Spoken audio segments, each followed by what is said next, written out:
When you manage procurement for multiple facilities, every order matters. But when it's for a hospital system, they matter even more. Grainger gets it and knows there's no time for managing multiple suppliers and no room for shipping delays. That's why Grainger offers millions of products in fast, dependable delivery, so you can keep your facility stocked, safe, and running smoothly. Call 1-800-GRAINGER, click Grainger.com, or just stop by. Grainger, for the ones who get it done. Quick quiz. What injury law firm has been helping people in the District, Maryland, and Virginia for over 35 years? That's right. It's Greenberg and Betterman. Auto accident? Medical malpractice? Get a free consultation by visiting gblawyers.com and feel better. Ladies and gentlemen, thank you for listening. Thank you for downloading. And thank you for subscribing to the latest edition of the 12 Kyle podcast. I'm 12 Kyle. Check this out. On this podcast, we're going to talk about fashion and style. More specifically, we're going to talk about the style from the 90s. Now, when you think style, we're talking about everything from fashion to haircuts to hairstyles and gear and clothes that we wore back then. And of course, I would be remiss if we did not talk about some of our favorite hip hop and R&B acts from the 90s. And I have a special co-host, my boy Ihsaan Ali, aka the Stylejumper, who is a model himself. He's in the house. And we're going to talk 90s style. So sit tight. We're about to get the podcast jumping. Let's get it.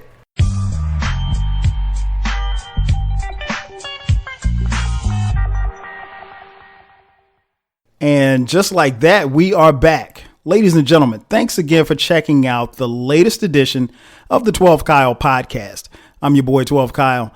As I mentioned in the intro, man, we got a special co-host, man. We are talking about 90s style. We're talking about it all. Fashion, music, the whole nine. And man, I got a special co-host in here, man. My man, we go literally back to our childhood. My man, he is a current father, entrepreneur, a model himself. Welcoming into the 12 Kyle podcast for the first time, my boy, Ihsaan Ali. Bro, what's good, man? What's good, man? Thanks for having me. It's an honor. Can't believe we having to have the opportunity to speak together on this type of platform. So I'm excited. And this is all that we love. You know, we grew up, to your point, since we were 8 years old until, you know, adults. So it's just awesome to be here and to be a part of this amazing platform that you provide. And excited to hear what you got to say and hear what we're going to do and enjoy this experience, man. No doubt. It's not, we go way back. We've known each other probably since we played Little League football together. Eight, man. Yeah, 8 years old. Exactly. All the way through high school and everything. And, you know, just seeing your growth and maturity over this period of time, man. I remember when you was just a young pup just running wild and now seeing you grown with children and responsibilities, man, it is truly a blessing. But yeah, it's weird because we talked about doing this podcast. Geez, it's been probably a couple of months and, you know, for scheduling and everything like that, we couldn't get it done. But I always say, you know, creativity, you just wait it out, you know, whenever it's time to make it happen, it'll happen, you know. So I'm glad that you reached back out to me so we could get it done, man. But who better to come on and talk about 90s style and 90s fashion and everything but you? So I guess, as I mentioned in the intro, you are a model, and we'll talk a little bit before we get out of here, talk about, you know, what you're doing and how you got into modeling yourself. Sure. But I guess we should, if we're talking about the 90s, I guess what's the best way for somebody who didn't know you? How would you describe your style and sense of fashion in the 90s? In the 90s, that's a great question. My sense of style, I would have to say it varies based on, you know, we break the 90s into three sections. Okay. Early 90s, mid 90s, and late 90s. From the early 90s, and I have to kind of go a little bit before the early 90s into the 80s, late 80s. Okay. Haircut was big. Eric and Rakim. Rakim had that fade and that long part. Right. You know, and the Dapper Dan sweatsuits. Mm-hmm. And I dreamed of having that, you know, that style. And then we'll slide into 88 and you had Big Daddy Kane. Same thing. Haircut was critical. High top fade. He was the first, you know, we had Kid and Play, but he was the cool one with the high top, you know, and he introduced suits. Yes. So that was the first time I think we had a store in the mall, J&W or something like that. Yes. Jeans West. Yes, Jeans West. Jeans West. And we could get those little suits, man. So I begged my mom. It was my first summer working for my uncle, and I had a little bit of money. I had me about $100. Wow, and that was a lot of money back then. Oh, man. I was like, I got to go to the mall. I was bugging my mom. I got to go to the mall. She was like, what? Why? I was like, I got to go get me a suit. And she was like, a suit for what? I'm like, Mom, I got to get a suit so I can be fresh. She was like, you ain't getting no suit. You're not wearing a suit. Nowhere but shirts. And I was like, oh, man. But, yeah, so, you know, it was 88, you know, with the suits and the fades. But then something happened around 89, 90, when De La Soul and Tribe Called Quest came out. And that's middle school. And so that was more of the African influences of shirts and just T-shirts. And just, it wasn't, you know, it was just more about being yourself. And it wasn't nothing about being like highly fashionable, really. These guys were just regular guys that could really rhyme. You're right. And so once 90, you know, early 90s, then West Coast started hitting. So then you have like 90, 91, 92, 94. You're talking Ice Cube's America's Most Wanted, Tupac, Tupacalypse Now, The Chronic in 92 and 93, Doggy Style. So in that first part of the 90s, I began to become influenced with Dickies and introduced to Dickies, and, you know, and the baseball jerseys, right? You know, and cross colors. You know, Pac was wearing cross colors, you know, or either Call Kanai, that era of big, really big, you know, jeans. That's what really started the baggy jeans. Yes. You know, it was cross colors and Call Kanai. So that time period was really, you know, influential to me. And actually, I was so West Coast influenced. I had to get me an Impala, man. I had me a 1962 Impala. After I saw, you know, the Chronic video and Boys in the Hood, between those time periods, I had to go with you know, go West Coast and get my Impala. So I had that for a couple of years. But then something happened in 94.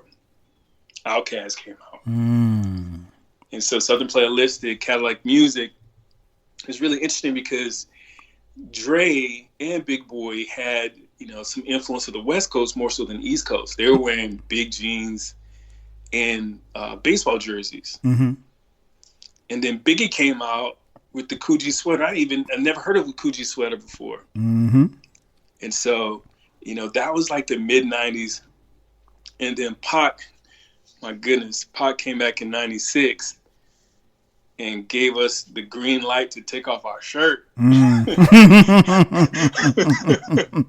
we All did. eyes on me, man. So I was knee deep in the Navy. I was hitting the weights hard, and you couldn't keep a shirt on me. Wow. Between 96 and 98, because then DMX came out. And he definitely did wear a shirt. So that was my era. And then I think, you know, at the end of the 90s, you have things kind of settled down a little bit. And then you had like Wu-Tang, Mos Def, and Nas. And Nas kind of returned back to that era of being stylish, but with the fade. It was about his haircut more than anything. Kind of put me in the mind of Big Daddy Kane. You know? So that was my era, man. That's those three components. So if you break down the 90s, that's what I saw in fashion, and that's what influenced me a lot. Okay. So you were rocking all of that pretty much. all that during those eras, man. You know, I was rolling. You know, we were so impressionable at that time, right? We were. Because it was not on TV, but Yo MTV Raps, you know, BT, what was it? Rap City. Rap City, yeah. Yeah, man, that was it for us in Florence. So we were so impressionable.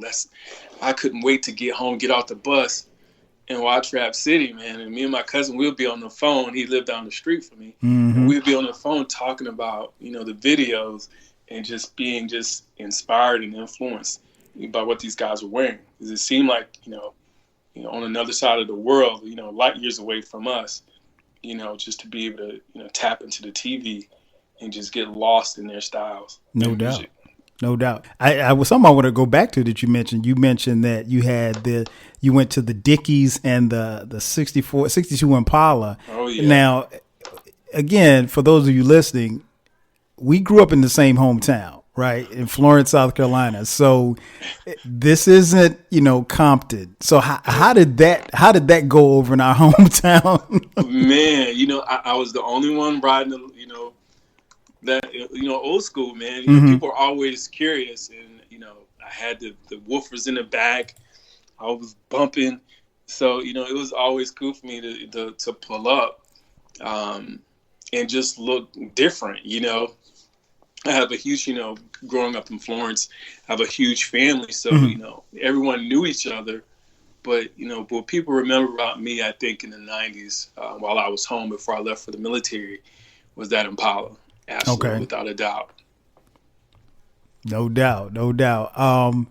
So you mentioned, the styles and everything that influenced you. I think you did a great job breaking it down, because I think when I think about that time, my evolution as far as style kind of changed over that period of time too as well, because at the beginning of the 90s, I was just graduating high school. You know what I'm saying? I graduated high school in 1991.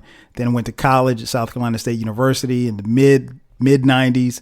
By 96, I'd graduated. And then by 97, I'd moved to Atlanta. By 99, we had our first child. So I went through in that 10-year span, I went through a lot, Yes, so my sense of style was, it changed. I think I dressed like pretty much like everybody else in high school. But I definitely had to dress differently once I got to college, particularly going to historically black college at South Carolina State University. Because, when you stepped out of your dorm room, you had to be fresh. Like you couldn't be on campus and not be fresh on a black college campus. It's just, because you never knew who you were going to meet, or, girls, anything like that. So, and because I played football, my dress was kind of different. Like it just really depended on the day, and where I was going. If I was going to class, I might, I probably would be dressed up. I don't want to say dressed up, but I mean like t-shirt, jeans, sneakers, if I was going to practice, obviously sweatpants or shorts because it's hot, and sneakers. But if we were going to a party or something like that, it would be, a shirt, something, as you mentioned, taking your shirts off, something that could come off pretty quickly, because, when I was in college, if I went to a party, I was literally waiting on a bead of sweat to get on my forehead before I took my shirt off.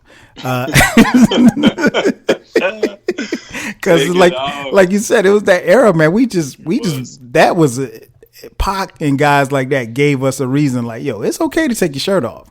And, it was, I mean, you think about it, you're like 18, 19, 20 years old. Your bodies are probably, and you're playing sports. So your bodies are probably in the best. Yeah, man. So, it wasn't no, I'm taking my shirt off in a New York minute. So yeah, you did a great job. And I hadn't really thought about it until you said it like that. But yeah, my style definitely changed. And obviously by the time I got to moved here to Atlanta, a little bit more growner. I don't want to say grown man, because I was, especially my crew, I was known to like violate dress codes. Like we would go with the clubs and stuff. Yeah. And I wanted to be, I didn't, especially like when I first got here in like the late 90s, I didn't want to necessarily, it just depended on how I felt. I didn't want to necessarily dress up to go to a club. Right. Sure. But, and I remember one time I went to some club, man, I had boots on. They were like, nah, man, you can't get in. And my boys was mad as hell. Some Timberlands, man? Yeah. I had on the Timbs, and it was just like, nah, you can't get in. I was like, what? I was like, man, it was like, and then they said, well, if you want to get in, it's going to be $30. I was like, I ain't paying no money. I'm not paying no $30 to get in here. So, and my boys will always get on me about breaking dress codes, but I eventually grew out of that element. Here's something I wanted to mention. Go ahead. You go. I was thinking about the mid '90s, and I think for me, I really predestined myself to be on the West Coast. Okay. Because I left Florence in '95. Gotcha. And went to the Navy. And when the recruiter was talking to me, he was like, well, where you want to go? First thing came out of my mouth, Cali. Right. Cali. Because a lot of guys, they didn't want to leave, home. They wanted to stay close to home, be in the area where they grew up. But for me, I felt like I was just predestined for California. And so the recruiters will tell you anything to get you to sign up. Oh yeah, I'll see if I could talk to somebody to get you, to get you on the West Coast. But it's truly, once you go through boot camp, it's a luck of the draw. Right. And lo and behold, I got San Diego. I remember that. And so, yeah, man. So from 95 to 2000, I was in San Diego. And even though, that was the era, like I was saying, just coming off of, Dr. Dre and Snoop Dogg, the Doggy Style, I still had a sense of home, even though I would wear my Dickies. And then I said, okay, if I'm going to dress it up a little bit, because now you're in the military, you got to kind of, tighten up a bit. I reverted to more of a preppy look. So then I would have on like Tommy Hilfiger, some Guess jeans, button up. They were a little bit larger fitted. But that was like the default, because you just couldn't be walking around the base looking crazy. Right. So that was the place we would go to the commissary, and they had a mall on base, and we would just go there and get dressed, go shopping. I probably went to the mall like 10 times while I was in the Navy, because we would just go to, go on base, man, and they had all the deals. You didn't pay taxes. So it was, I would go get me an outfit, and I would go get me a CD. I was good on payday, every payday. No doubt. That was my mission. No doubt. That's perfect. We also talked a little bit earlier about hairstyles. So in the 90s, you covered the gamut as far as like, the MCs and how, hairstyles were, as far as the popularity were changing. So in the 90s, what kind of, and I'm interested to hear your answer, particularly because I know that you were in the Navy for that, the back half of the 90s. What hairstyles did you rock in the 90s? Well, graduating from high school in 92, right behind you. Yep. This was the height of Jordan. So for graduation, I shaved my head. That's the first time I shaved my head. I shaved it all off, because prior to that, the fade was the deal. And so you had like Chris Webber with his fade. So I had to have my Chris Webber fade, but graduation, that was like the true, definition of me, air quotes, becoming a man and really stepping out there and taking a risk. So I shaved my head bald. And from then on, when I was in the military, we get a fade because we really couldn't, grow our hair out, Okay. Not a lot. I mean, fades were good. Some people had like mini fros, like temple fades. But, the biggest thing, in the military during the mid 90s was you got to find a barber. And lo and behold, my best friend, sidebar in the short story, my best friend, his name is Roderick Wiggins. We played the same number. We played the same positions in football and wore the same number. And he's from the South, from Jackson. So he became my barber while I was on the ship. Okay. So I was always fresh. When we would go overseas, I had to look fly. I sit there. I don't think Rod ever spent his paycheck while he was in the Navy, man, because he would just, get paid cutting heads. Right. So, and then I would do like, even after that, I would just pretty much keep a pretty low haircut until after I got Navy and I started modeling, and I was growing my hair out that time. So, I didn't get out until 2000. So, I guess I was just doing my fades in that low number one against the grain until I got to Navy. Then I could grow my hair. So I just pretty much kept it simple, man. Hitting the weights, just clean cut. True. You couldn't have any hair in your face. Mm-hmm. So, just clean cut all the way around. So Jordan really was was the pinnacle for me.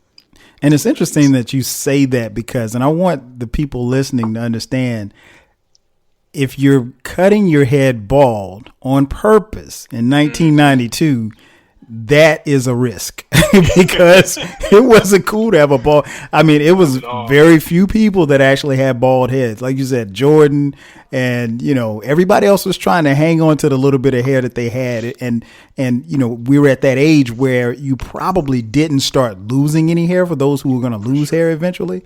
But yeah, you didn't see a lot of bald heads walking around. So it was, it's interesting that you say that. Hairstyles, I pretty much kept it simple. I had the part two, Kyle. Yeah, you remember. Not only that, I had the slope. I did the slope, and what's funny, man, was it was the summer before my senior year, and I was supposed to. I for whatever reason I forgot that I had to take graduation pictures, and the date came up and I needed to take pictures. Well, that particular day I couldn't get to the barbershop. So I was like, I'll line myself up. Oh, no. Bad mistake. So I ended up taking a senior picture with the little slope in the front, and my line is not good at all. It's not good at all. And but that's how my senior picture looks. Oh my God! Yeah, wow, that's so hilarious. Yeah, man. It's immortalized, man. And it's funny, man, because when my kids see it, they like, Dad, what was wrong with your hair on this picture? I was like, dude, that took me back because when I did have my hair growing, we were still in high school, and I had like my high top too, and then I tried to get my Big Daddy Kane part in my head, and then just because we wanted to get a haircut, don't mean Mom and Dad had the money. of course. Go to the barber shop, and I did not know it was haircut. Okay, so you sound a little far away. Are you closer, or because it sounded like you faded a little bit? Can you come a little bit closer? Okay, say something. I was moving around. Perfect. Okay, got you. Hear me now? Yeah, I got you. Go ahead. Okay, so I completely, didn't realize it was picture day. I didn't have a haircut. You have those parts in your head. Yeah, you man. have that slope or that high top, and then start looking crazy and start flopping. You look rough, man. So it's funny you said that about the haircut with that slope, man. Because if you're not lined up, you're not shaped up. And for me, it happened, and it's like the date came up on me, and I didn't even know. And it's just like, oh yeah, you got to take graduation pictures today, and I had no clue. So yeah, I did that. By the time I got to South Carolina State, I had the high top fade. I did that. But then when I got to South Carolina State as a part of my initiation onto the football team, my hair got cut bald. Right? Oh, wow. Yeah, they cut the hair on top of my head and my facial. The little man, I was struggling to get a mustache, right? Yeah. So my mustache was like a football team. It was 11 on one side, 11 on the other side. So they cut that, and finally, and really, what I didn't realize, but when they cut it, it grew back even more and everything. So, but at South Carolina State, I rocked a high top fade. I think maybe my first year there, and then after that, it was just a low cut. Caesar, I used to have the part down the middle, like you said, and that was about it. I never really, went too far left with haircuts, and probably been that way even to this day. Which is bugged out because it's like now I have a beard, and I never could grow a beard when I was, when I was growing up. When I was young, no beard whatsoever. So I guess my follow-up question is, with all of the hairstyles and maybe some questionable gear, are there pictures of you anywhere around with because like I said, my senior picture is there. I won't post it, but it's there. Any pictures of you in some questionable gear or questionable hairstyles? Bro, there's a picture of me back home, and it was a yearbook picture. Ooh. So this is probably 90 or 91, probably 90. Mm-hmm. This was the Jungle Brothers Tribe Called era. So I had like Tribe Called Quest era. I had on like a printed shirt. I didn't have a haircut. My haircut was looking crazy. And my mouth looked like the dude just took the picture and I was like in mid-sentence or something. I'm just sitting there looking crazy with my mouth wide open. I was like, oh my gosh. I think that is the worst picture of me that has ever been printed. It's just terrible.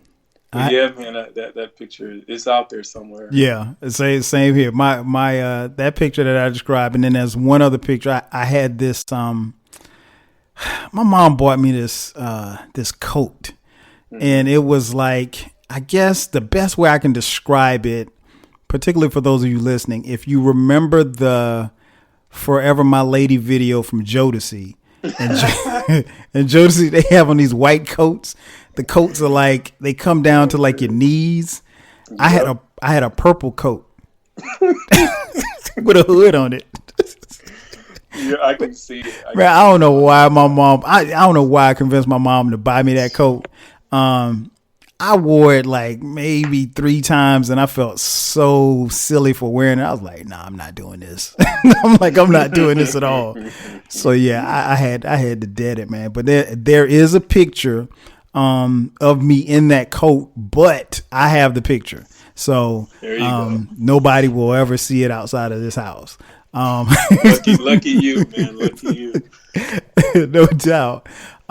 So you mentioned earlier, man, a lot of hip hop acts. So I gotta, I know we're talking 90s style, but like you said earlier, so much of our influences and into what we wore had to do with the music that we listened to.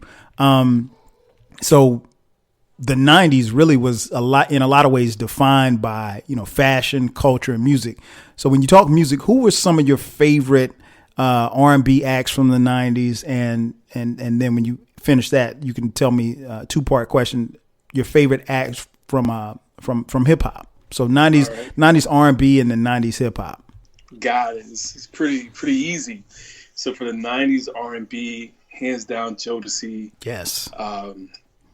You know what? To be honest, Drew Hill for a minute. With 112. Yes. What's those brothers? The brothers from Atlanta. What's the guy's name? I can't remember their names. I forget their names. It's like my sister's favorite. Jagged Edge? Jagged Edge. Okay. Oh man. And then from a female, it was Mary. Mary, yes. That was 91, 92. Mary came out, and I was like, whoa, that touch of hip hop, because I never heard it like that. Mm-hmm. So those are my favorite R&B artists that I can think off the top of my head. Okay. When it comes to hip hop, without a doubt, Outkast, 100% favorite group. Dre, 100% favorite artist of all times to this day. My biggest influence in music, style, everything. It's been Dre. Who else did I really, and Pac, Pac was so instrumental. And I think that's when I started, besides Rakim, back in, Paid in Full in 87, I think that's when I started paying attention to lyrics. It was with Outkast, Tupac, and Nas. Just like really, had me thinking. And so those are my influences for sure in the 90s. Oh, doubt, man. You Tribe Called Quest. Oh, no question. They're definitely on my list. I think most people who are listening, based on some of the podcasts that I've done, know how I feel about music that it came out in the 90s. Everyone from, in no particular order, like you said, Mary J. Blige. When it comes to R&B, SWV. The list goes on and on. Like you said, 112. I think one of the things that really impressed me about R&B at that particular time was that, they were beginning to fuse it with, hip hop. So just about everybody that came out, I don't want to say everybody, but most of the people that came out, like I was spending countless dollars as far as money on, the music. Hip hop. I mean, the list goes on and on, from anywhere from Jay-Z to Nas, Outkast, Tribe, Biggie, obviously, you name it, I was listening to it. Redman, everybody, just about everything that came out in '96, I bought, from UGK to, like I said, Redman to, it was just, it ran the gamut as far as music was concerned. And I think the 90s, that particular era was just, it was such a great era for music. And I mean, I've done podcasts on it, and I'll do even more podcasts on it. But yeah, it was very, very influential in, what I listened to.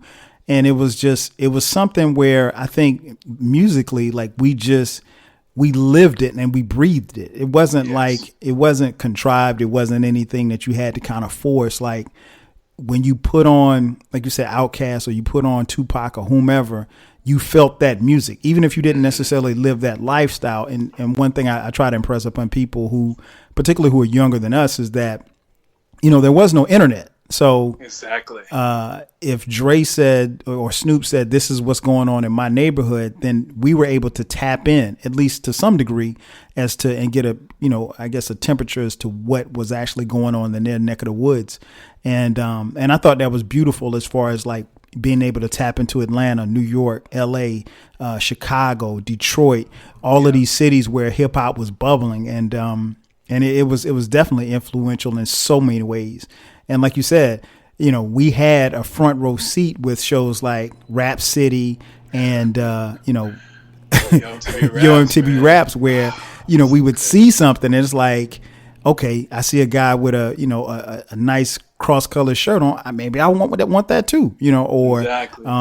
If he had, if they dropped a verse or dropped a name brand in a song, you wanted it, I remember when Grand Poopa sang, he said, Jabot's hanging baggy, heel figure on the top. Yeah, and I never had a pair of Jabot's, but I wanted one. me either. I exactly the same. I wanted a pair too. Never owned a pair of Jabot's. So yeah, man. So it was definitely a great time. You know what you mentioned is there's two things I wanted to point out. Go ahead. One is a group that really influenced me, and it wasn't until I met one of my friends from Connecticut. He introduced me to Wu-Tang. Okay, yes, sir. And that just really, because West Coast was so hard, it was going on in the early 90s, and then Wu-Tang came out, and I was like, what is this? Method Man, and just how their wordplay and delivery and the sounds, the music was so different. Mm-hmm. And then also you mentioned like UGK. Yeah. Oh man, the Memphis hip hop came out mid 90s, mid to late 90s. There was a different sound. And to your point, the music allowed us to use our imagination, because we didn't have the internet, like you said, so we can only visually imagine what the West Coast was like, what the Northeast was like, what Miami was like, in Texas. Yep. Just through the lyrics. And it's when I think back to growing up in South Carolina, we didn't necessarily have such a specific influence. Nope. Like we appreciated hip hop from wherever it was from. Exactly. Compared to some people are very hyper focused on their region. Mm-hmm. But we was, we'll listen to, anyone that was putting out hip hop, we was at least tasting the water. We were sipping on it, man. We were tasting it. Exactly. Yeah, man. And it's because there was really no allegiance to it. True. We were so, even if you followed it for as long as we did, whether or not you started out like me, started off with Run DMC, you could appreciate Run DMC and then appreciate, 2 Live Crew in the same breath. Oh yeah. Because next song. Exactly. And be rocking to it, because it was just like, there was no necessarily an identity for Southern rap. So it wasn't until, like you mentioned, even though, and I mentioned on other podcasts, even though there were other acts to come before them, Outkast with Southern Playalistic really put the South on the map. And one of the reasons why they resonated so much for cats like me and you was that they look like us, they talk like us, exactly. And they weren't trying to be anything other than Southern. So exactly. it was a sense of pride when you listen to them, and an extreme sense of being able to relate. So we really, gravitated towards them and that kind of music. So, yeah, that's a great point. Actually, this is a great time to take a quick commercial break. We'll take a break, and then after the break, we're going to come back, and I'm going to hit you with a test. I call it the 90s fashion test. We're going to see what you were rocking in the 90s. So sit tight. We'll be back in just a second.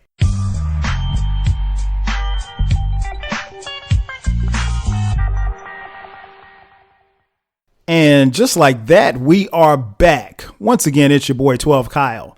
This is the 12 Kyle podcast, and we are talking 90s style. We're talking fashion. We're talking a little music. And I got my boy Ihsaan in the building.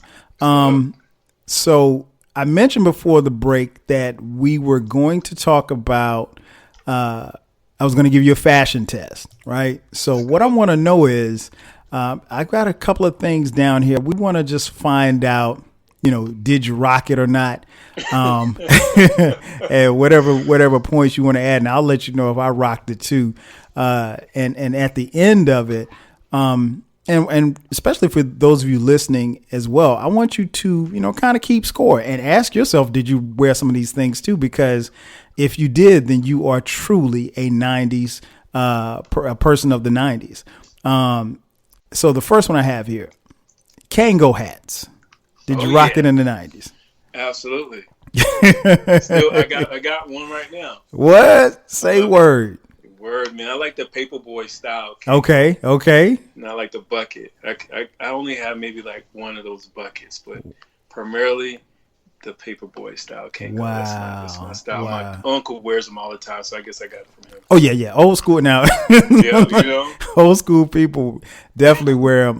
In fact, my dad, who coached us Little League football, and I mentioned before we got on the air, is one of his favorite players of all time is his son.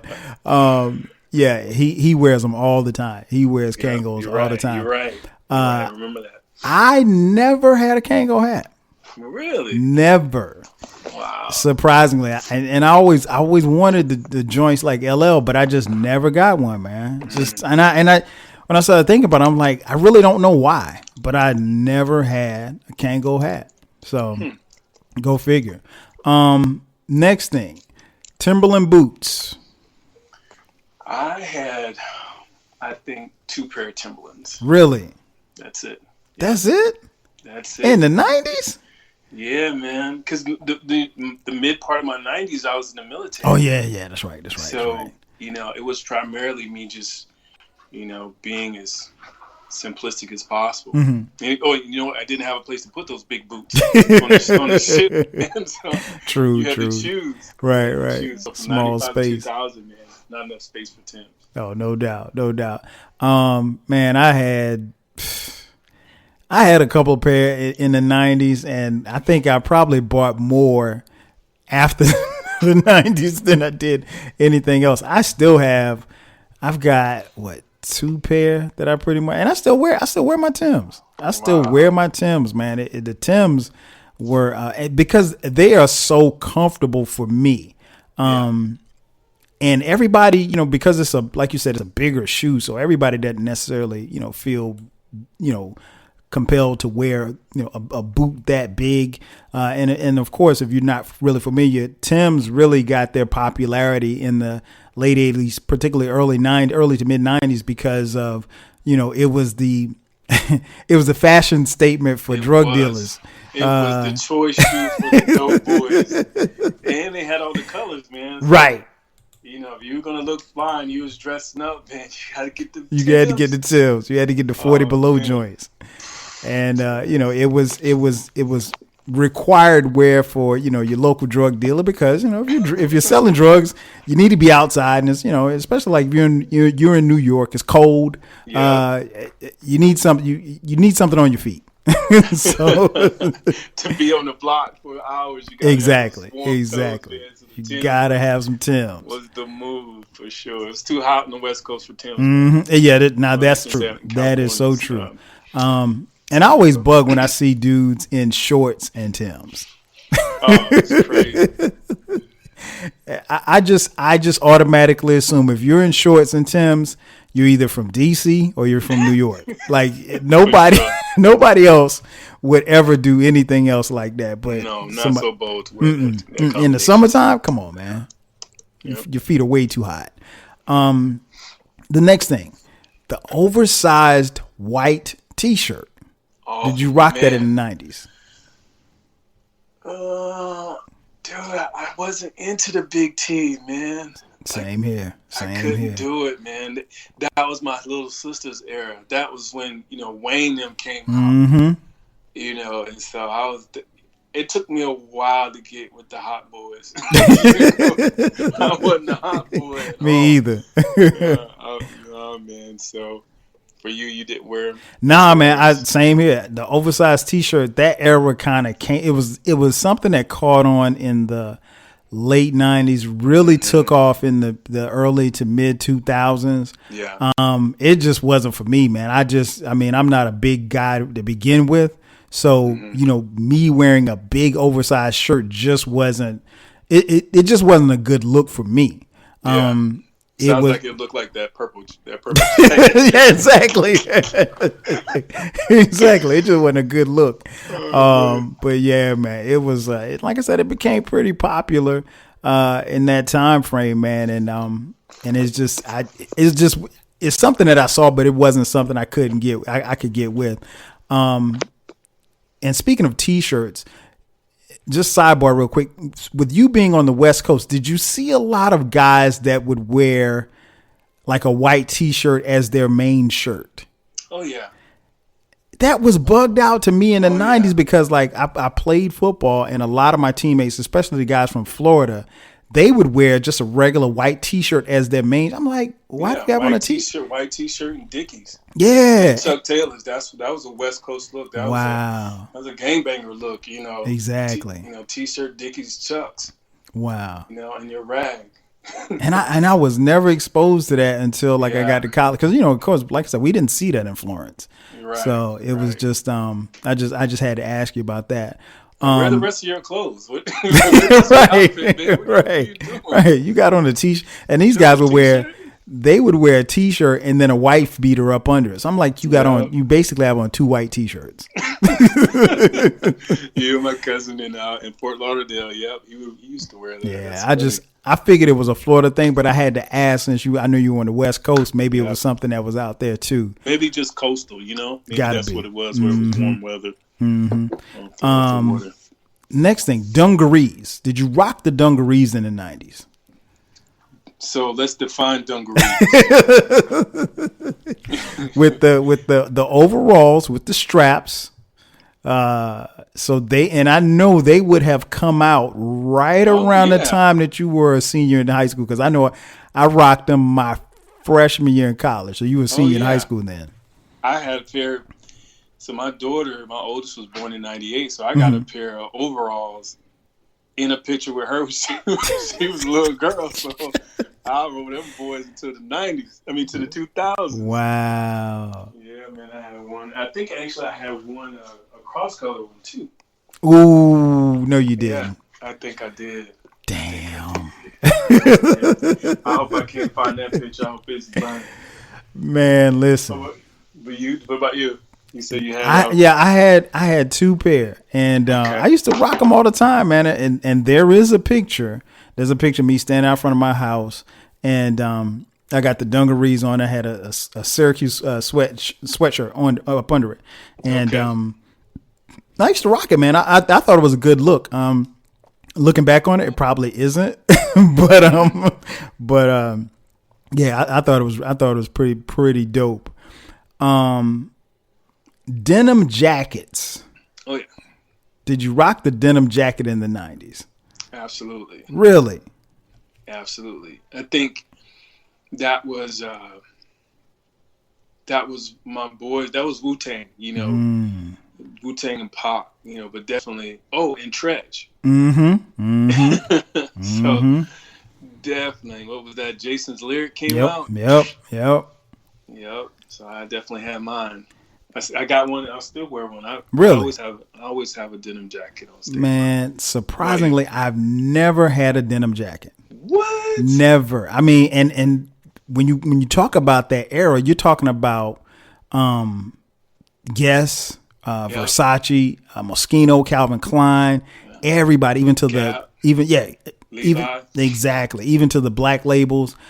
People started getting into denim. It's just, and it's funny because like I don't really have a good reason for not owning a denim jacket. I just never have. Huh. That's interesting. I love denim. Denim is one of my favorite mediums, man. Okay. So, okay.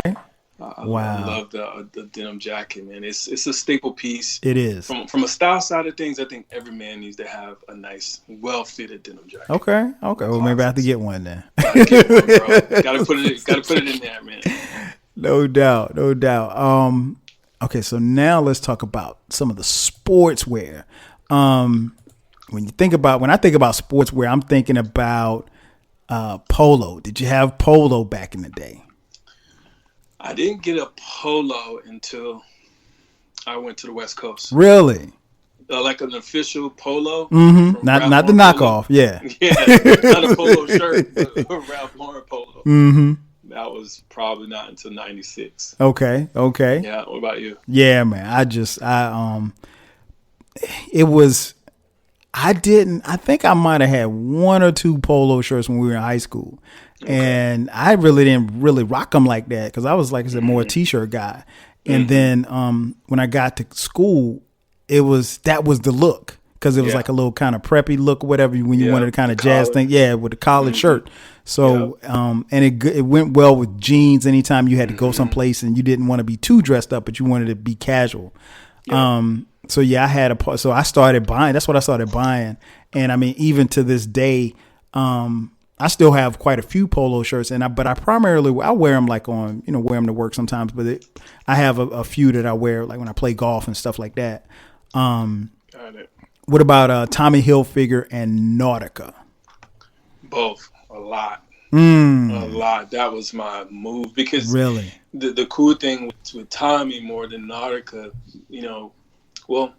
Nautica was the more expensive one. It was. So I have rare occurrence. I got a Nautica jacket, but Tommy was dope with the colors. So it gave us that that sense of color from our cross color era, if you will, but also gave that preppy look. And the fits weren't too crazy, so you still could look really nice. And I still wear Tommy to this day. I wear dress shirts and suits. I have a couple of Tommy suits. Okay. Because they seem to still, I don't know what they've done. They know the secret sauce and just my body type, man. I can always just go and buy off the rack and know what's going to fit. Okay. What about you? Same. I had quite a few Tommy shirts.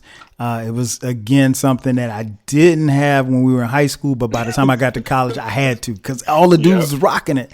And it's like, you don't want to be the only one not wearing it. So it's just like, that was the thing. And girls really like if you could, match up your colors and everything. Yep. And then, by the time I was a senior, you wanted to, if you could match, like, let's say if you had a orange Tommy, then you might get the Nikes with the orange logo. Oh. Yeah. So, so yeah, you had to kind of, if you could match it up, it'd be dope. Nautica, I'm like you. I had maybe 3 Nautica shirts in the 90s. I wore the hell out of them. But sure. You stepping up, you rocking Nautica. But yeah, I didn't. And I had a jacket. I had a Nautica jacket, and I had a couple of polo jackets. In fact, I still have a couple of polo jackets. But yeah, Nautica just it it escaped me just because, like you said, because of the price. And I mean, I was a college student. I wasn't buying them, and I think I got that like on a sales rack or something like that. Of course, always, never full price for Nordic. Exactly. So when we move into the urban gear, cross colors and woo wear, did you rock either of those in the 90s? Cross colors, definitely. I dreamed to get some Woo Wallabies, never could find them. I wanted some. I'll rock them today if I can find them. Wow. Yeah, you? I never. I'm not big on a lot of colors. Like Okay. I've always been like a 1-2 guy. Like I'm gonna give you this color and I'm gonna give you a little accent of this. That's it. Okay. Like you won't see me in a whole bunch of colors. And for as dope as I thought cross colors was, I couldn't see me with all of those. Like I couldn't put green, orange, red, all of that together. So it was one of those things where, and I'm pretty sure you know this from your time being a model, that some things look good on other people and they just don't look the same on me. Yeah. And it's not that I look bad. It's just that they don't look the same way. It just doesn't have the same look or same feel that it does for someone else. So, that's kind of where I was with cross colors. FUBU and Fat Farm. What about those? Did you rock those in the 90s? A little of both, not much. Okay. FUBU more than Fat Farm. Okay. FUBU, never owned FUBU. Okay. Yeah, and I really don't have a reason why. It never came to me like that. Fat Farm, man, I think Russell Simmons might be the only person that had more Fat Farm than me. Really? Man, I was Fat Farm to the death. I had casual shirts, I had t-shirts, I had hoodies. I still got Fat Farm stuff. I don't wear it, but I still got it. Like it was something about that look, man, and like I think it was sort of polo. You know, if you kind of, when I think about Fat Farm, the P, it was not a lot of colors. To your point, was it? It was just Russell's urban version of, I think, a polo. Yep, that's exactly what it was. And it just had a certain look on me. And I think, like, for me, somewhere around my freshman year in college, I realized that, and it might have been maybe somebody told me this. It probably was a girl. Told me that gray looked good on me, considering my complexion. And she said it brings out your. And to be honest, man, when we were in high school, I never had anything gray. And then all of a sudden, man, I just started buying mad gray stuff. So I had gray t-shirts, gray polo shirts. Gray became like one of my favorite colors to wear, and it's a color that I still wear to this day. Yeah. And I had I had at least like 10 gray Fat Farm t-shirts, man. It's ridiculous. I gave Russell way too much money, man. Russ was happy you was feeling it, man. Man, I kept them in business, man, for real. Another 90s staple. Starter jackets and starter caps. Did you rock them in the 90s? Man, starter jackets.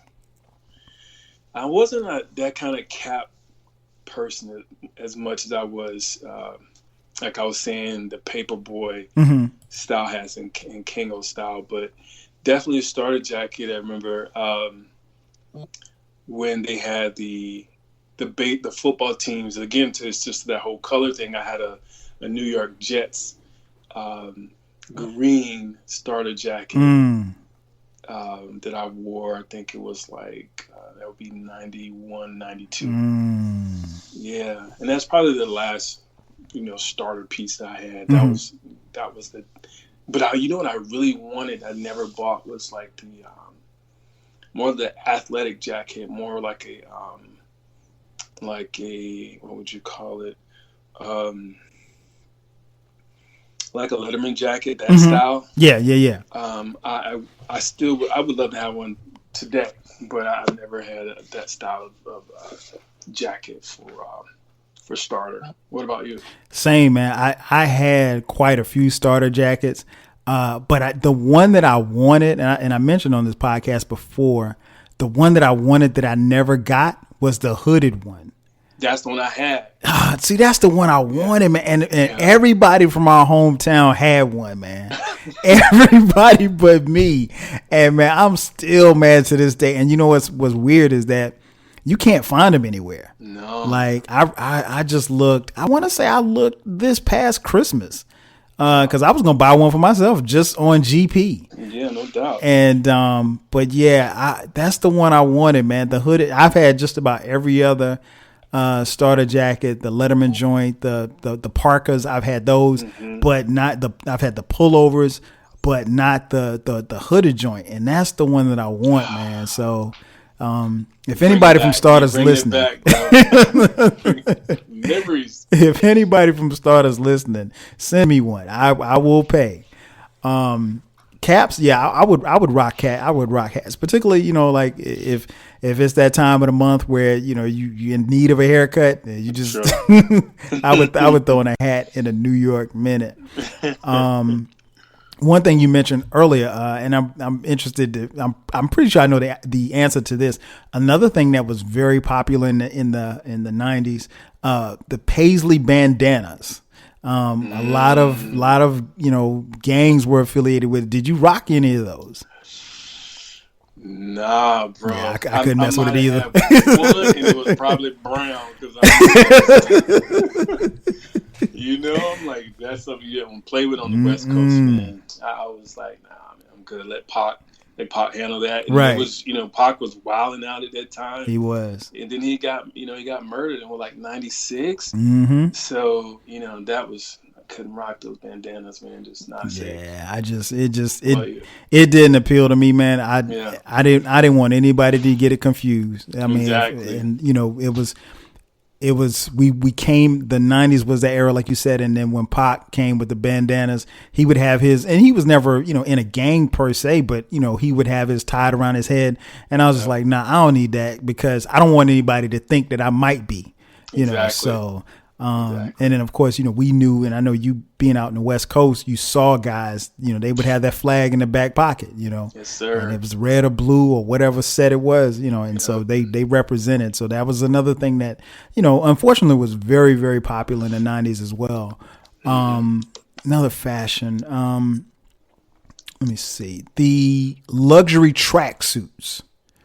Did you rock any luxury tracksuits in the 90s? I couldn't afford any. Hey, at least you're honest. Look, 80s or 90s, never got that until 2000. Okay. I was modeling for Echo.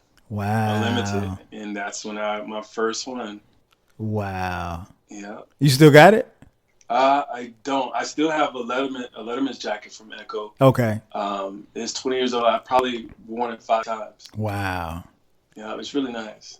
But yeah, man, I couldn't afford it, man. I wanted it bad. I was a kid that had the 4 stripes.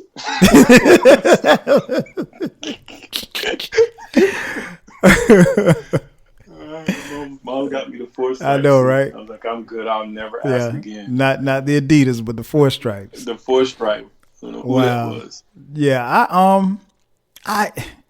I had the tracksuits, man, but I never. It was never matching. Like if I had a jacket, I didn't have the pants. If I had the pants, I didn't have the jacket. So it was just like it was pointless for me to have it, man. I mean, like, and we came through in an era like with Fila, Sergio Tacchini, Lecoq Sportif, just to name a few, you know, who were doing them. And someone that you mentioned earlier who I really, really wanted, and I knew damn well I couldn't afford was the Dapper Dan joints. Man, those Dapper Dan joints look so good, and we would see them on rappers and stuff in the videos, and they would always talk about, yeah, I went to Dapper Dan, he hooked me up for this such and such and such and such, and I always wanted one, man, but I just couldn't do it. Couldn't do it. Let's see, a couple more. Camouflage, military camouflage. Did you rock any camo in the 90s? I did. Okay, I had my camos for sure. Being in the military, but Fun fact, the day that I met my daughter's mom, I had on a camel suit, wearing it with my Timbs in LA at the Beverly Center. Wow. Being fly. I'm like, yo, I'm wearing this suit. Wow. Yep. Camo Tim's in LA at the Beverly Center.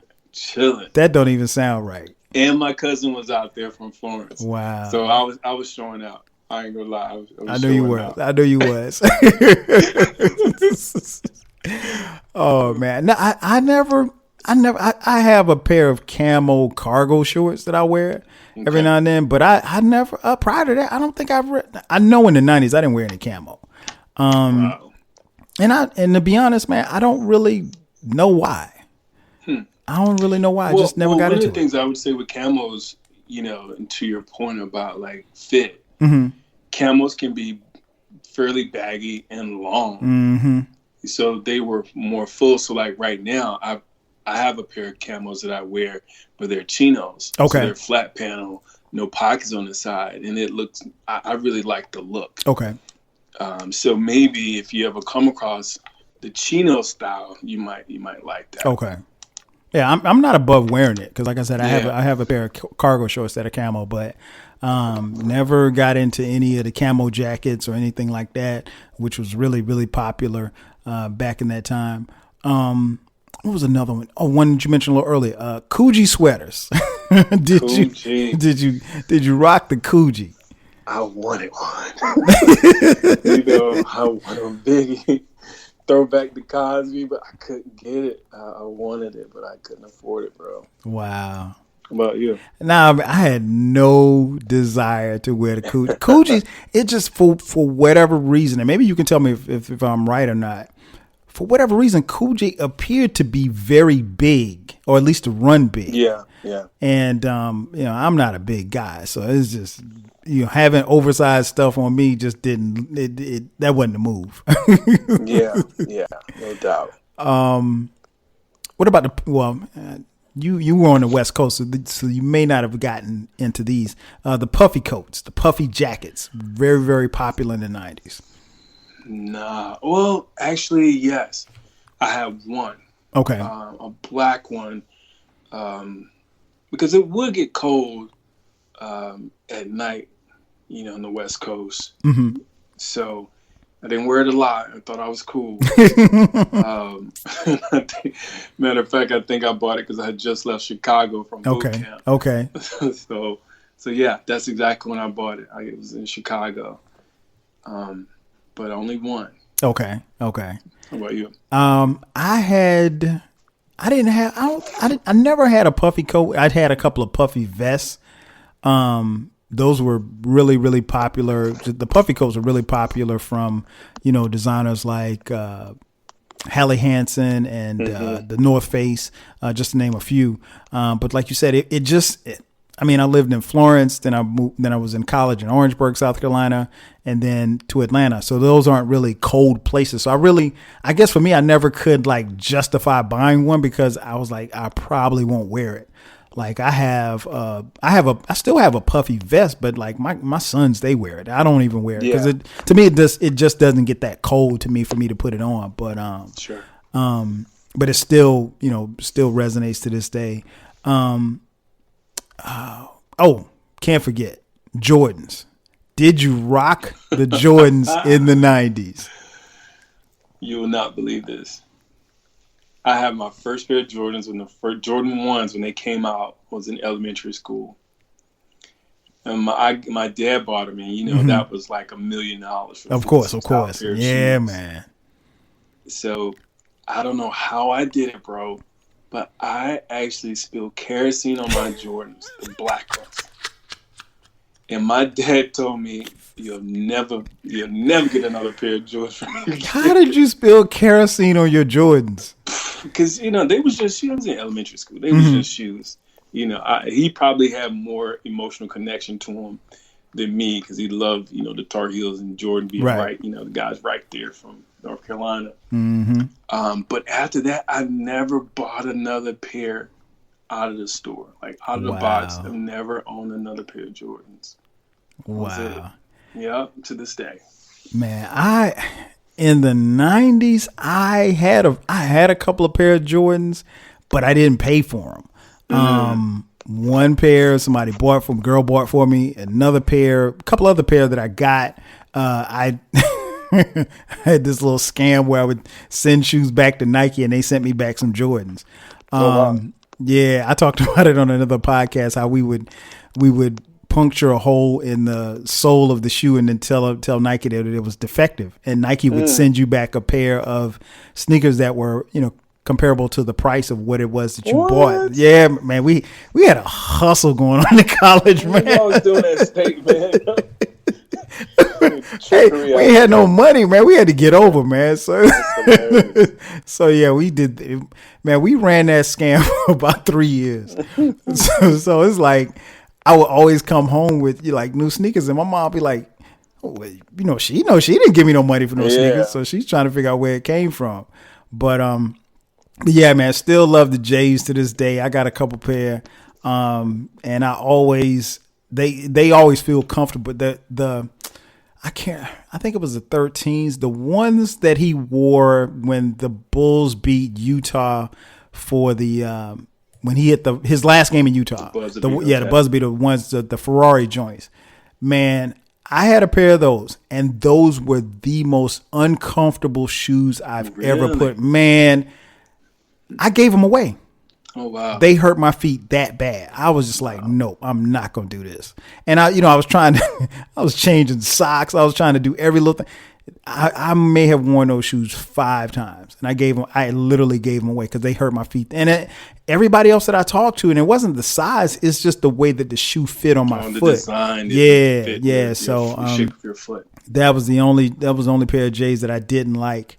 But like I said, I still got a couple of pair now, and I'll still continue to cop pair when the prices are low. So, sure. I need to own at least one pair. Yeah, you got to. As an adult, I need to get a pair. I'll find some. One other one that you mentioned a little earlier, and I think you said you didn't get them, the Clark's Wallabies. Nah. Yeah, same here. I never got any.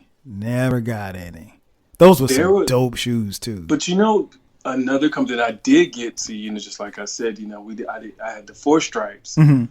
Is Rockport's had a pair of Wallaby style, and that honestly, to my recollection, it was the most comfortable shoe I ever got. Really, was those Wallaby style Rockports. They was just, they just were comfortable, man. Mm-hmm. And I never owned another pair like that. I've always heard that the Wallabies were very comfortable. I just never got it. And I thought, obviously very, very popular in the 90s, really, really talked and bragged about by, groups like Wu-Tang. Yeah. But I just never got around to getting a pair. And no particular reason. Just never got it. I am writing a list, Kyle. You're making me write a list of stuff I gotta get. You got to, man. You got to. Let's see. I got a couple more here. What about the plaid and check flannel jackets and shirts? Did you rock those in the 90s? Not the jackets. Okay. I had a couple of flannels default from my dad. Okay. I was like, yeah, I can wear these. This is his style. Right. And it was probably big too. Yep, Snoop. Yeah, that was West Coast. Exactly. I'll take that, Dad. You don't need that, man. Let me get that shirt. Right.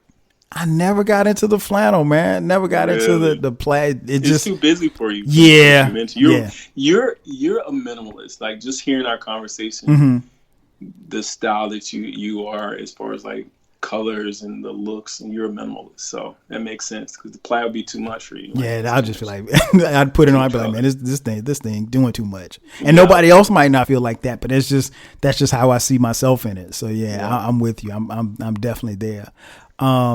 What about, last but not least, the Averex and 8-ball jackets? I couldn't afford it. Yeah, man. I didn't get it until I worked for Echo, man. That's what stepped up my game a little bit in the urban area when it comes to hip hop clothes was Echo. No doubt. Yeah, same here, man. The Averex jacket, for those of you listening, it was a big heavyweight jacket. Like it's a heavyweight, like leather type jacket. And it's, you know, it was a part of hip hop's, you know, look. And, you know, it was, if you bought one, trust me, you're going to keep it for a long time because it was sturdy. It was a sturdy jacket that wasn't going anywhere. It would keep you warm. It had a good look to it. I just never got into to even thinking about getting one. And I kind of go back to what I said a little earlier about, you know, the weather. Averex jackets look perfect for somebody from, you know, somebody in New York or DC or, you know, wherever, Philly. Cold weather. PA. Yeah. Chicago, wherever. Chicago, you know, I just couldn't. I was like, nah. And then, like you said, I think at that time, man, Averex probably was going for about $400 or $500, maybe. Yeah, it's like $1 million, bro. Yeah, That's what I thought it was. Hey, I mean, for a guy in the military and for a guy in college, that's probably about what it was, $1 million. Yeah, that's exactly what it was for us.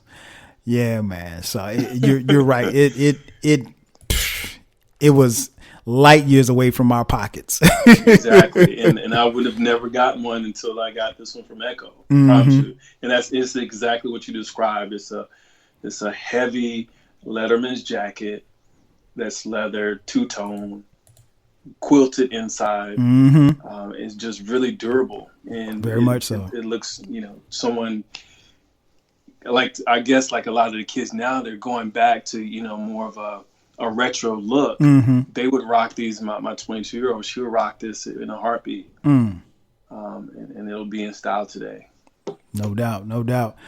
Before we get out of here, Ihsaan, I gotta ask you, man. I mentioned at the beginning that, you know, you have been modeling for quite a while here. So, first of all, how did you get into modeling? And you know, what I know I asked you earlier about, you know, your style in the 90s. What is your style, you know, now in 2020 at the time of this recording? So how did you get into modeling, and what's your style for someone who, you know, didn't necessarily know you and know your style? Okay, great. It was actually something I always wanted to do, even when I was back home. Okay. I think my first picture I took was around 18. My little sister took it.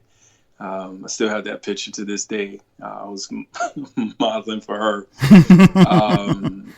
Getting those new outfits. But long story short, I actually met a Navy chief who was, his name is Tim Jones, Chief Jones. He was Mr. Black San Diego, and I met him with my best friend that I mentioned earlier, on base. And we were just talking, and he was he came out of a section of the locker room that was designated to chiefs, meaning someone who has senior authority, who usually would have been in the military excuse me, for at least 10 years. And he looked so young. So he walked out of the locker room, and me and my best friend almost simultaneously, like, hey man, you know that's the chief locker room? And he was like, yeah. He's like, yeah, I'm a chief and I'm retired. We was like, what? And he was like, yeah, man, I'm retired. And we were like, dude, what are you taking? You got the fountain of youth. And he just kind of broke things down to us, and we created a great rapport and relationship. And then I said, for some kind of I don't know how it came up. We must have said, you look like a model. And then he was like, yeah, I do. And then my best friend was like, hey man, my best friend want to be a model. And so I promise you, Kyle, me meeting that guy, and we're still friends to this day, or he's been a mentor and big brother to me. He took me to LA maybe a month later. And he introduced me to a photographer who was the photographer actually for Cross Color. Oh, wow. And the picture, did you know that the picture, we were talking about these Leatherman jackets, the picture with the guy from Cross Color that came out, that's Jaimin Hansu. Oh, wow. No, I didn't know that. Yeah, so that's Jaimin. And so the photographer's name is David. He was the first person that shot me. And he told me about diet. I didn't know anything about diets and a whole bunch of cardio. he was the person who introduced me to modeling. And then being that he was from Cross Colors, his best friend, TJ, was the designer and co-founder of Cross Colors. So they've been my mentors for years.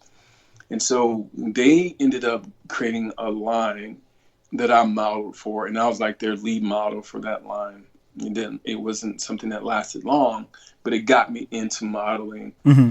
And then after I got out of the Navy, it's so funny because I had bulked up so much in the Navy. Then when I would go to auditions in the late 90s, when I had opportunity to, the people were telling me, the casting directors were saying, "Hey, you're too big." Mm-hmm. And this is before sports modeling was really popular. Activewear was really popular. So I ended up losing 20 pounds of lean muscle. Wow. And that's a big difference. Huge. Because, at 190, I mean, I looked like I was over 200 pounds, mm-hmm. 80, looking over 200. And I actually crashed, fast forward, I crashed an audition for Echo, and Mark Echo was there and in New York. Wow. And so from that point, I became, from that crash of the audition, I became their lead model. For a couple of years. So I would do stuff, go to New York, go to Vegas, was on their ads and their campaigns to, the last thing I did, I kind of got away from it, like officially. Mm-hmm. The last thing I did was actually a funny story, ended up being Jordan's website for Jordan Brand. Wow. And by that time, that was 2009, 2010. So everything else that I've done in the past decade was just, me doing my own stuff. And mm-hmm. actually, I stopped for a decade. I stopped from 2000, that time with Jordan, from like 2009 all the way to 2018 or 2018 was the first time I got in front of the camera again. And started modeling. So everything that I've done since has been, my own style blog, which is, if it's okay for me to mention it. Yeah. Because I was about to ask to tell you where you could tell people where they can find you. Yeah. You guys can find, me at the Stylejumper on Instagram, and also the Stylejumper, one word, on YouTube. I have a men's blog and men's channel there. And, Kyle and I are cut from the same cloth. And as we talked about growing up in the 80s and 90s, one of the things that was really important to me was to still have that sense of style and color, to our points of cross color, but bring it to a more mature look. And mm-hmm. I find that's a challenge for a lot of guys, mm-hmm. especially from our era, because we're so influenced by hip hop. Yes. And we don't know how to make that transition. Yours truly. yeah, man. So anybody out there who's really interested or maybe struggling with that, I think you'll find, the channel and my platform and content really, really helpful for you. Yeah, and it is. It's something that I've been able to take stuff from it because, like, not only do you say you talk about, your sense of style, but you also give pointers and tips as far as how you can make that transition. Because I think we talked about it online, the transition for some is a little bit more difficult for others because, yes. You're used to looking a certain way and what feels comfortable for you. And like I mentioned earlier, like I remember going places and just not wanting to change and I wanted to be you can't go in the club in Tim's. Yeah. You gotta, or you can't go to this restaurant and, have on jeans. You gotta, switch it up. And it's about switching up. And it's something that I still try to make sure that, I'm wearing what is official, but also what feels comfortable for me as well. And then knowing what it is that I want to, kind of project or whatever like that. So it's a lot of great content, man. And, appreciate it. And I tell you, man, I'm so proud of you, bro, because it's I remember you running around with the P hat on shirt, the P hat on back in the day. Oh, the pack.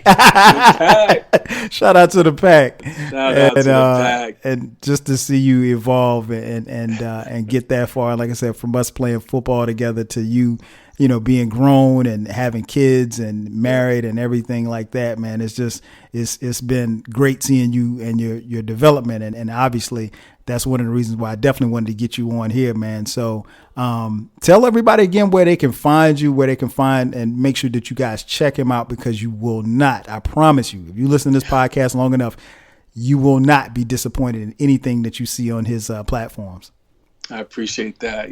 First, let me say it's an honor to be on your platform, Kyle. You've always been a mentor and a big brother to me. Oh, no problem, man. You're someone I always looked up to, just from your maturity and just how you handle yourself as an athlete, as a young man, and now as a father, and finally as a creative. So these things really have influenced and impacted my life, you and your family. So I really appreciate the opportunity.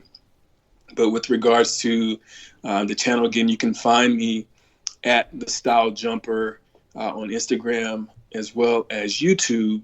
There's a couple of things that I'm working on this year that I think, hopefully the audience may find interesting. One is I'm working on the book. Okay. It's called Why Style Matters, the mindset of dressing well, and how it impacts your life. So that should be out by the summer or the fall at the latest.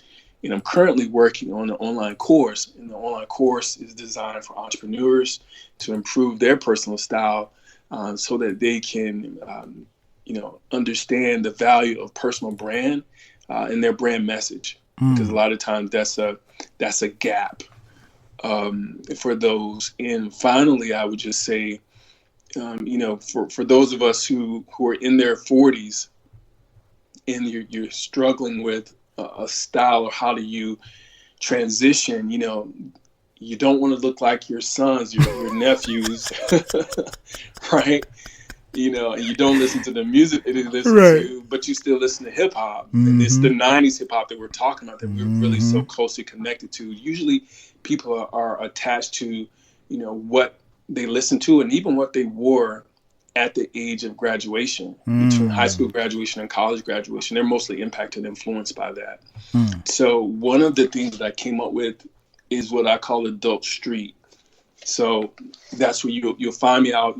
I'll have a graphic tee in some of my images, but they're complemented with trousers or chinos. And chinos, I put on chinos. If you don't know that terminology, we used to call them bugle boys back in the day, just khakis. Right? Yes. But the beautiful thing about chinos is it gives us the option to add color. And again, that goes back to our cross colors and Kalkanai days. And when it comes to sneakers, and I'll just say this is, a couple of things I think every guy should have: a nice pair of chinos, some minimalist sneakers that don't have any type of branding on them. They're just low profile sneakers. A pair of Oxford wingtips that they can dress up or down.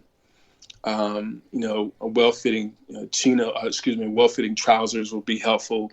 That's something that's really popular. And actually right now, pleated pants are coming back into style with a cuff.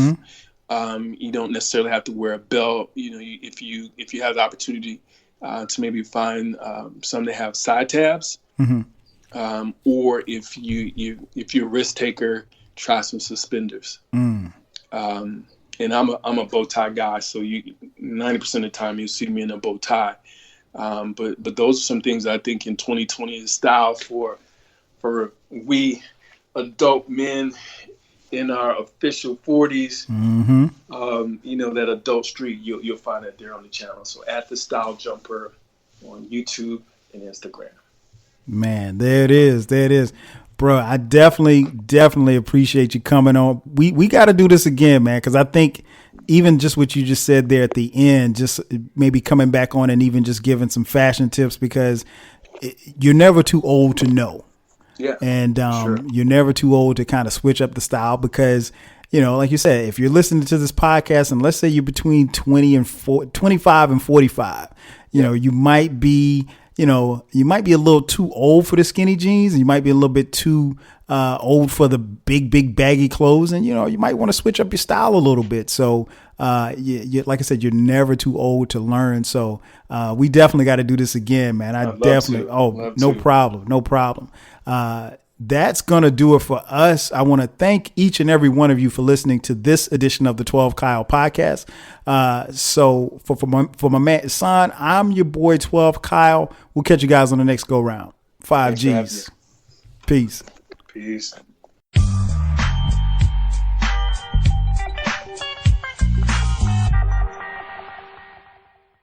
Today's tip from the injury law firm Greenberg and Betterman. Too many pedestrians lose themselves in their phones and have accidents when they walk. So don't do it.